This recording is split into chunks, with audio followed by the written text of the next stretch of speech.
finding it even while they're shooting live action. So they're replacing the shots shot by shot with from a sort of a rough animated shot to a live action shot with some reaction to it. So that there are a lot of people that have a comfort level in actually knowing what to expect. I'm sort of in the middle of that, a little bit toward the side of like, animate everything. That's why you're prepared for actually anything. And then everybody on the crew can actually look at this thing and know exactly where the camera's going to go. It's also something that producers don't realize too. They don't spend money on this pre-visualization. But it is an education for even the grips to see what kind of camera move might happen. If you are walking down a hallway and the camera's got to go to the ceiling, so it's a different deal than a locked off shot looking down the hallway and people walk past. And just even that is changes the crew and changes the cost by thousands of dollars. So everyone has to be prepared. And if you have a big piece of equipment, you want to do all the same shots that need a big piece of equipment with that same within that same time period. So there's this whole like domino of information that can happen. And you know, if producers didn't have a lot of experience, they don't see they're not knowledgeable that the entire crew actually figures out the job. It's really interesting that nowadays we have some really advanced 3D animation storyboarding software now, where you can actually animate your characters or whatever moving through space and establish the space and the camera movement and et cetera. And so people can, on the crew and in the planning stages, can see exactly what's going on with the plans. Let me ask, it's an involved process, how long are you on one given film, and do you work on more than one film at once? Generally, the types of films that I work on, it's only one film at a time because you're working 7 days a week, and it goes from working at night to working 4 o'clock in the morning. You just can't predict what's going to happen. It takes your entire time. It's just gone weekends. And so, yeah, I can only do one film at a time. If you are sort of on the vendor side, if someone is paying you to do just the visual effects part of a section of the film, at that point you actually get your weekends and you can work normal sort of working hours. So that's a benefit of being on a facility that does visual effects. And there's currently around the world, there's probably about 100,000 people working in facilities that do visual effects work. It's really growing. So when I started a long time ago, it was just there was just a handful of places, maybe a place in England and maybe a place in France, and the places that were in LA total maybe had 30 or 40 people. So to think of this sort of change that's happened with the digital age is pretty phenomenal. Now it is like 100,000. Maybe it's even more when you consider daily television and stuff like that. It's probably 40 million people around the world working on it. There's a huge amount of people in India. The larger visual effects facilities number in the thousands, and they have places around the world. A lot of it is to find tax advantage situations. Like Montreal, where they 40% of your budget back on the visual effects and things like that. So it is really a complex process that involves tax benefits and currency fluctuations and who's filled up all the facilities in Vancouver or wherever, and then finding places in India that have security. There's another one. There's a certain security you have to pass if you're going to work on like Marvel films and Disney films. You have to be security certified. So it's hard to believe, but there are probably 20 large facilities in India that have all gone through the security setup so that they can work on sort of quote-unquote Hollywood films. So yeah, it's sort of all-encompassing of like technical how to do this, and also, what's your broadband connection for the rest of the company? I have a ton more questions for you, but I wanted to ask Anna, in your experience in directing not huge effects blockbusters or anything, but what has been your experience with dealing with VFX, and what have been the challenges and things that didn't initially consider? Yeah, well, I actually, because of his influence, in 2017, I think, 17 or 15, whichever, after, either before the animation or after the animation, I actually made directed a 4 minutes visual effect short. What I mean is every single shot is a visual action. I wanted to learn to know what the process is and what, as a director, what I need to know and how I can prepare, like without saying, the full pre-production and then, post-production. So, it was a lot. I did not anticipate that 4 minutes took a year to make. I can make 2 features in a year, but that 4 minutes took me a whole year, actually, because every single shot, we basically had a studio and a stage, and there's 4 different sets according to the story. So the sets, the smaller sets, it was just a 10 by 12 sandbox, but at the end it become this giant desert, and so I thought, oh, this is easy, just set extension, adding elements, and there's some shot that you can't really see, like how your scheme is going to react if a fire goes through, burns through your scheme. So my own creation, my own imagination, and I thought this is easy visual effect, right? It's magic. It's not. It's it goes through so many passes so that you just feel, no, it's not real. It doesn't look good. It's just, it kind of one of the biggest lessons that I learned from that is actually if you could do it without visual effect, that's the best. Don't rely on visual effect. This is not magic. It doesn't give you all the answers that you're looking for. And so I just, I'm very proud. The end result is great. Like I said, we went through the storyboard process. I went through the previous process. So I already saw the movie, basically, in a very low animation style with the music and adage. And then we go, we went shoot it, and then we're just like one shot at a time. And actually one shot at a time, one frame at a time, try to make it as good as what I was hoping to be.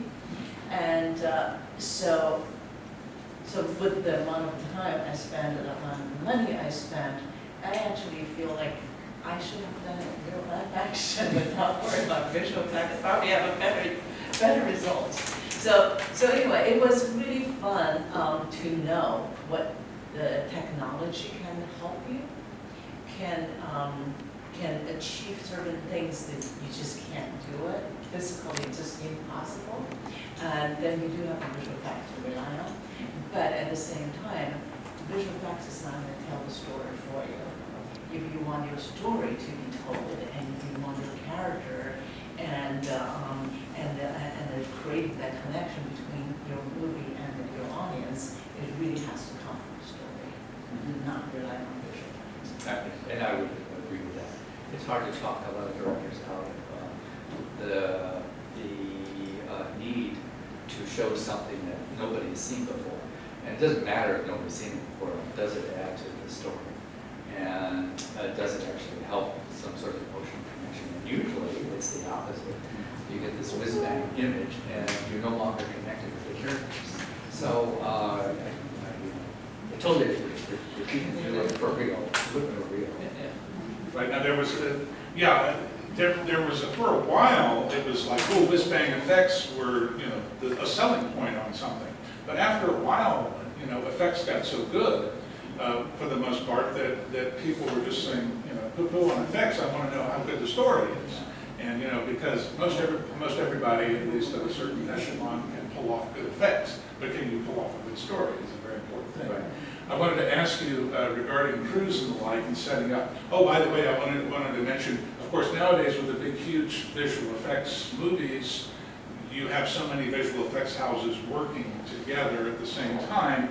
It's an organizational nightmare, but one thing I'm assuming that you need to do is all of the green screen has to be from this people, all the fire effects have to come from this people, all of this type of effects from that people, in order to maintain some consistency throughout that. I would say so. We have in CGI as well. Yeah, well, you know, as a general rule, that's absolutely true. You try to group things so that they're in the same sequence, the same weather conditions, the same sort of challenges with the visual effects. There's a lot of times where, for various reasons, you just cannot do it. And so, you know, 2 places or 3 places end up working on the same sequence, and they've got to match each other. This is another organizational nightmare. It's like, whose look do you go with first? And the other places have to match that look. So it can be, yeah, it can be kind of messy with something where you split it up like that. But yeah, ideally, you know, you'd have, at least in my world, you'd have one facility working with the director, and the director would have a clear vision of exactly what he wants. And it would translate very easily into reality. So that never happens. And most of these complex movies, they're so complex that there's actually no human that can actually visualize everything that they want out of it.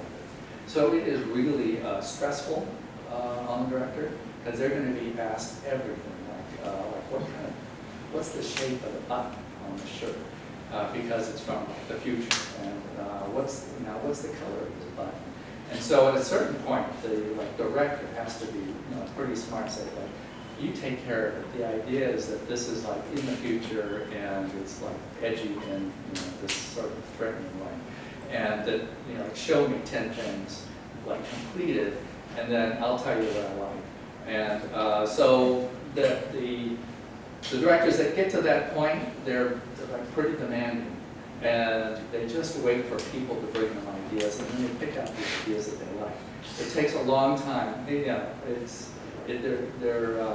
hate to say this, they're not necessarily the geniuses they appear to be in all ways, but they are good at like separating out the work and being able to remember their vision in their own mind about why this color of this shirt is emotionally fitting into their storyline. It seems kind of silly at times, like the emotional color of this or that, or what camera move contributes to the tension, or, you know, the size of the lens. It all fits together, and the director along with the DP are trying to control this, and the production designer, to tell the sort of overarching emotional context. It's the same with an animated film too, and it's, you know, potentially even worse than an animated film, because even if it's present day, you literally have to generate everything that is in the frame, on every frame. And it's one thing that live action directors don't realize how hard animation is, and vice versa.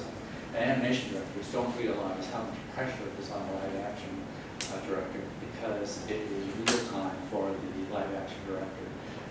And they're getting swamped. And, you know, there's stories about newbie directors having nervous breakdowns because of this onslaught of just everybody wants an answer, and they want it now, and especially when shooting's happening.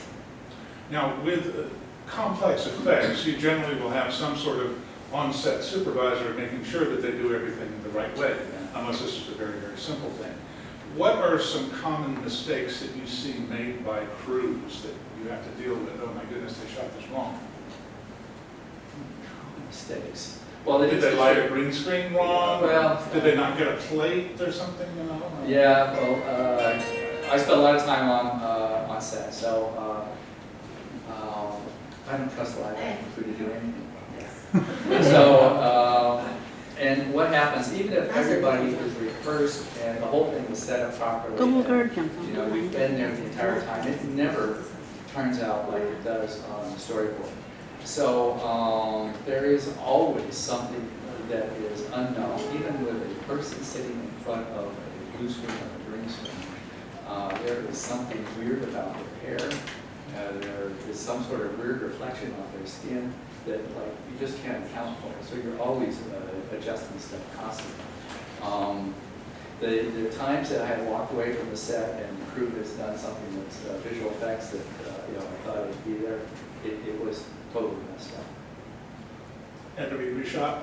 Yeah, it had to be reshot. And it's because they actually expected, you know, to be supported during that period. And so they didn't even question, like, some basic stuff. They just thought the answer would be there when they were shooting it because somebody like me would be there and sort of guide the process. So it is surprising when, you know, the team members aren't all there at the same time. What happens? What are some technological developments that have happened in visual effects in the last few years that have just been, you know, leaps and bounds, astounding, way groundbreaking? Right, well, what's happening right now is LED virtual production sets. So, you know, it's, and you probably already, most of you have already seen something like this. A stage that can be quite large with high resolution LED screens that are, the whole thing is very high resolution. It's good color. The background can be tracked to the camera move so that the perspective is changing in the background while the camera is moving across it. So you can have somebody in the foreground and you can move the camera all over the place and it looks like the background is in perfect sync with whatever's going on in the foreground. And it's just a matter of matching the foreground set to the background, making sure that the lighting that's on the actor is appropriate for what's going on. But it does take a huge amount of prep in order to get this image on the screen and to get it so that it can sync with the data that is coming out of the camera. Well, let me ask, if you have a wraparound screen that's like a huge LED TV, but essentially a display screen, and if the character is here and if the camera is moving around, why does the background have to track the camera movement? If I'm changing perspective of view and I'm changing perspective Right.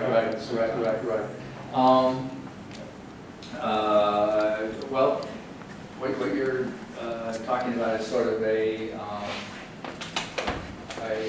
flat image that would be far away, so you would see the perspective change. Okay. So as soon as you start having some depth in the background and the camera's going sideways, you'll see the foreground and the background, you know, split like normal perspective.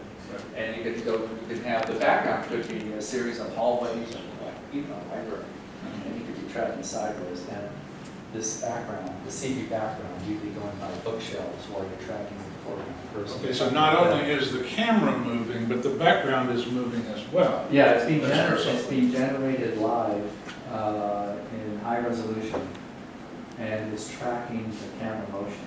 So it is. It takes a lot of computing power. It takes so much that they can only generate the area the camera can see. So the rest of the image is very low resolution, and it's just there for like a color impression for lighting. So if you're on set, all you see is this box traveling around the background with an actor in the foreground. And this high resolution box only works for the camera point of view. But you look at the monitor and it looks like, you know, this person is in a library or it's in a forest or, you know. So you wouldn't have high resolution all the way around, only within what the camera is seeing. Yeah, well, currently that's true.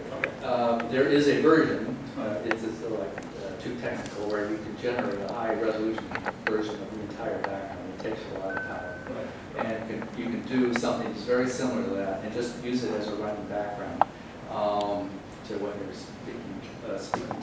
But it's only now they're just getting to this process because they're doing it in 24 frames a second. But if you any changes, they're only now just like getting to the point where they can do that.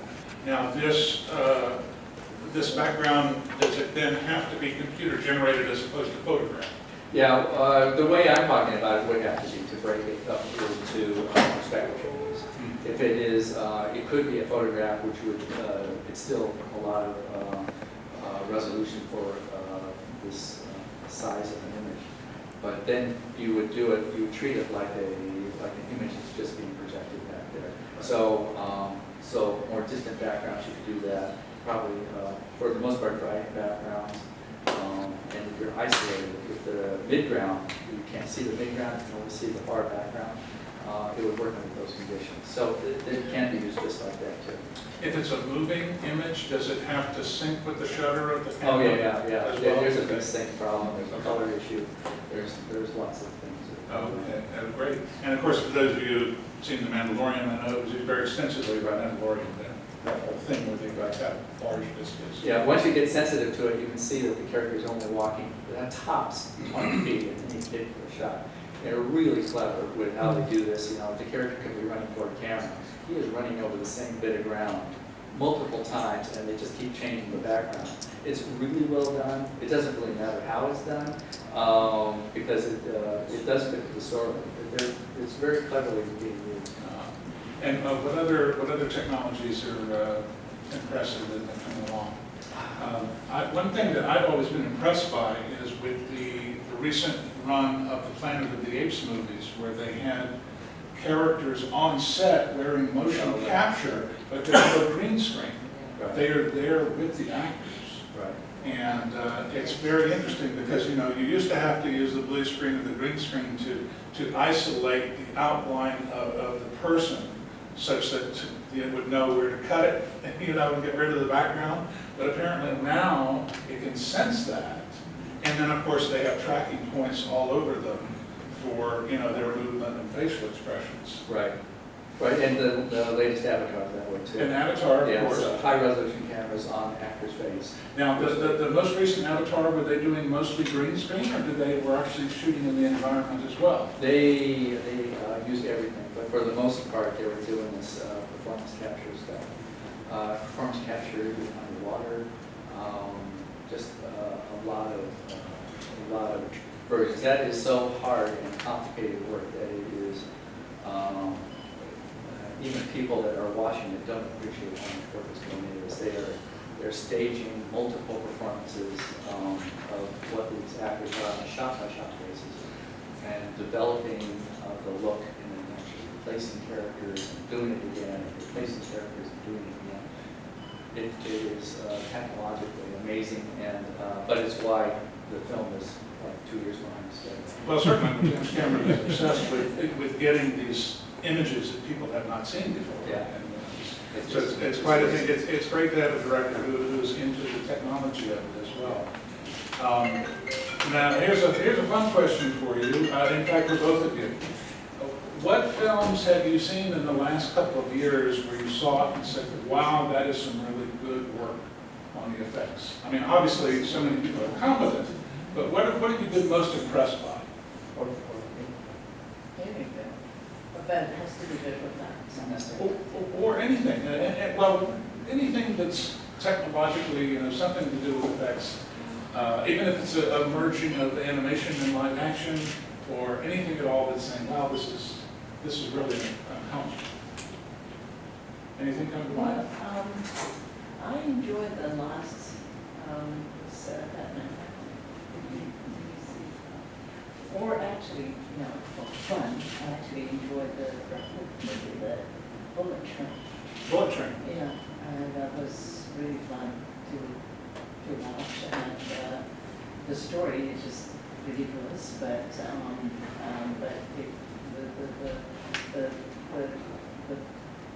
visually it just keeps on going, and you know it's getting more and more ridiculous until the end. But you just kind of go for the ride. I enjoy that one, yeah, in terms of the technical and visual effects.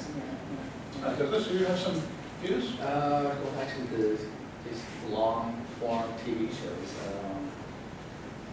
Game of Thrones is like unbelievable that they're doing this quote unquote TV buddies, which is not really. Or the latest, Rings of Power.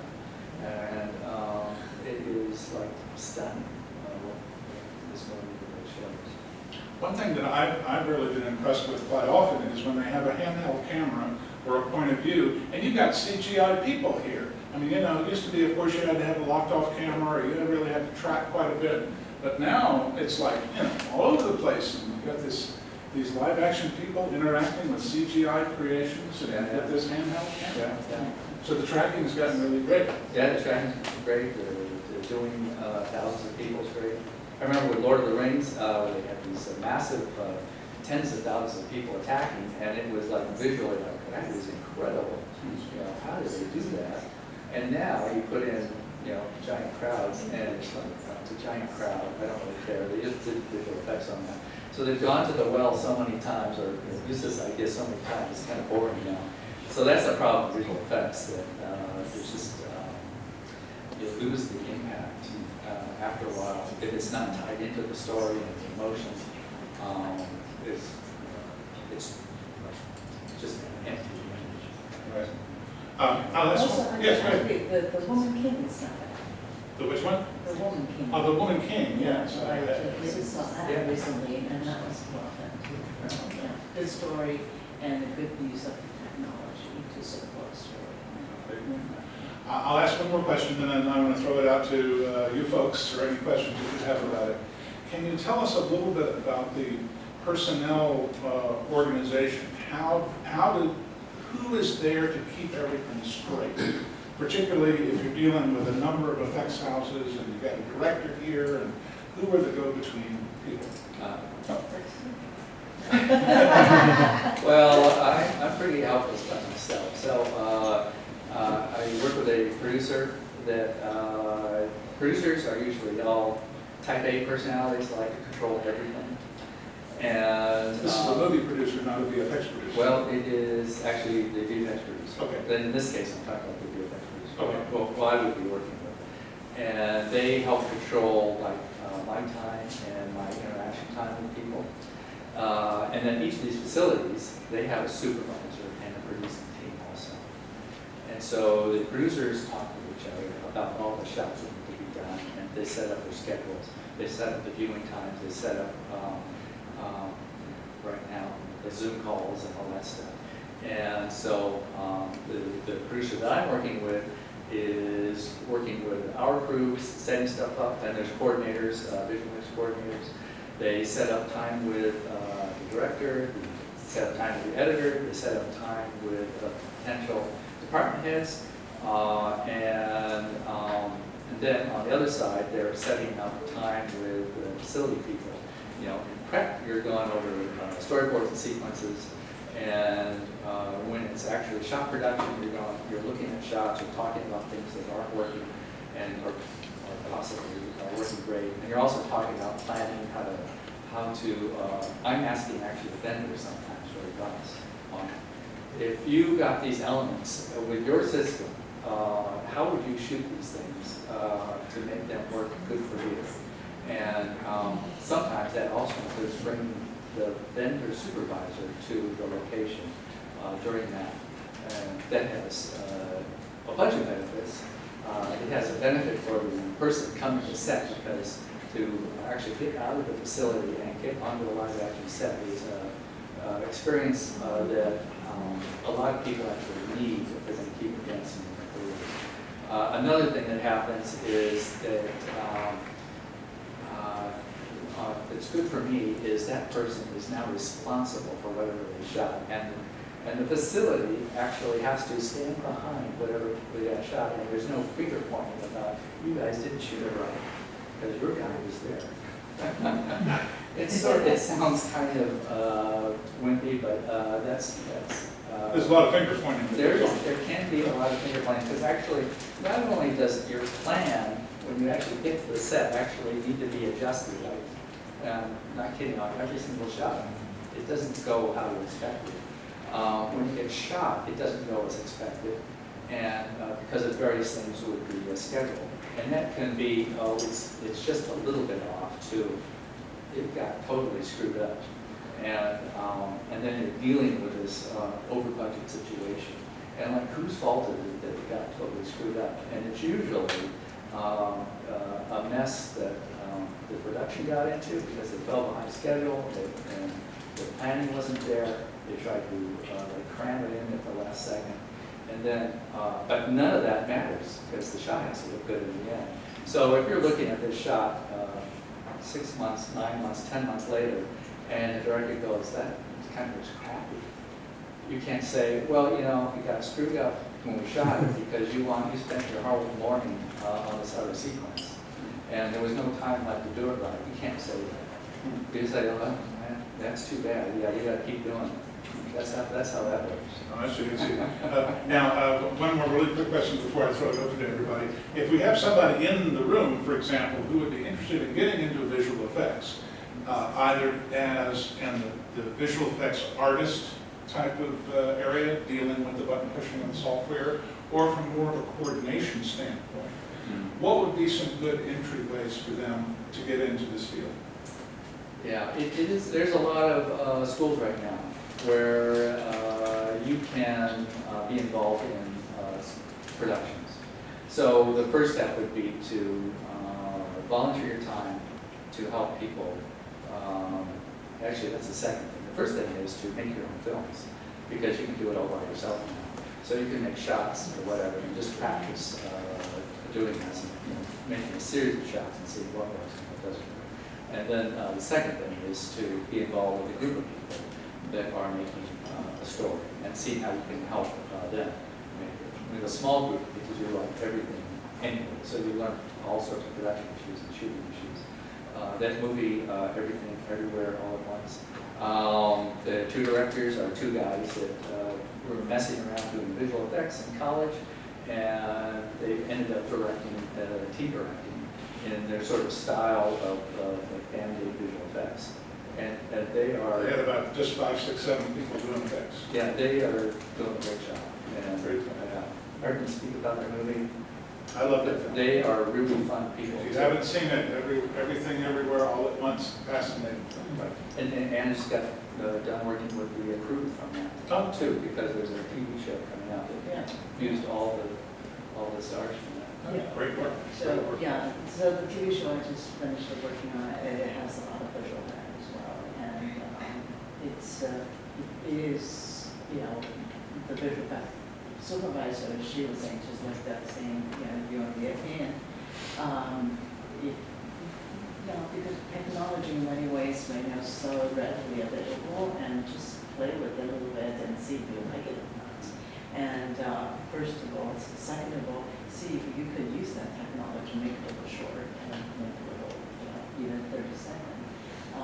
And then by doing so, you find a little team, and then, you know, find your own style. Then you know, for me, I think from the artistic side is, you know, there's already students from schools, right, art center, right? They specifically learn certain skills, and they, after graduating, they go to a facility, they do that particular job. And from the producing and managing side of it, you can't be a coordinator unless you're a PA first. And you can't be a PA unless you know somebody who's going to give you that chance to be a PA. So there's different paths to getting there. It really depends on what, you know, I think from my own experience, when I'm working on, whether it's feature film or animated film or visual effect films, the people who are, if they're only good at, you know, like a computer genius, but they don't have their own kind of creative ideas, it doesn't really work for me. Yeah, I'm a director, right? That's a director, always a very many. You know, I would say, you know, do I have to tell you this shot needs to be, you know, the framing needs to be like this. You know, you're an artist, you know, first and foremost. You're not just a computer person, or a Right, CG right. person, right? So, but that, it's very difficult. For me, it's very, but there are very few people in this industry, I think, for all you can try to do that for next generation, is I think to have the creative side and the technical side combined is the best you can. Doesn't matter what position you're in. So not just only thinking technically, and even for on the managing side, on the producing side, in my class, even, I teach writing, I have people in producer program taking writing class, because you need to understand the whole creative process in order to actually manage it and producing it. So that's just me, I think, it's very important for anybody who wants to break into any field in filmmaking, is to be honest first, and then find the technical aspect, whether you want to be a DP, you want to be a gaffer, you want to be an animator, and the craft is much easier to learn, I think, but the technical aspect is much easier to learn, because there's so many classes.